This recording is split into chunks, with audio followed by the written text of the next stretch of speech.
Morning everyone. ఈరోజు మీకు ఏంటనంటే ఒక great thing and good thing చెప్తాను. నేను వాకింగ్కి వెళ్ళాను. అక్కడ ఒక తాతయ్య ఉన్నాడు.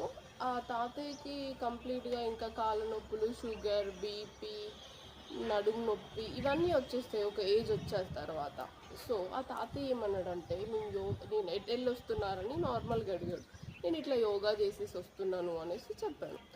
అవునా, ఇంకొక 40 ఏళ్ళ కిందట అమ్మ ఇట్లా యోగా ఇవన్నీ ఉంటే చాలా బాగుండమ్మా, ఈ నొప్పులు ఇవన్నీ మాకు ఉండేటివి కాదు కదా అనేసి అన్నాడు. నాకు అప్పుడు ఆలోచించాను, అవును కదా, అప్పుడే వాళ్ళకి తెలుసుంటే బాగుండేది.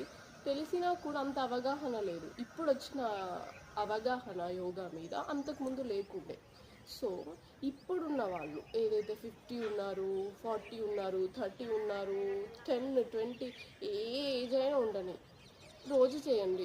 ఎందుకనంటే ఫ్యూచర్ ఒక 50, 60 వచ్చినప్పుడు నీ వాటర్ బాటిల్ నువ్వే తీసుకొని తాగే అంత స్ట్రెంగ్త్ ఉండాలి నీ హ్యాండ్కి కదా. సో మీరేంటి అని అంటే ఇప్పటి నుంచి కొంచెం 10 నిమిషాలు చేసినా పర్లేదు, బట్ రోజు కన్సిస్టెన్సీ మెయింటైన్ చేసి ప్రతిరోజు 10 నిమిషాలు చేయడానికి ట్రై చేయండి. ఓకేనా? బాయ్.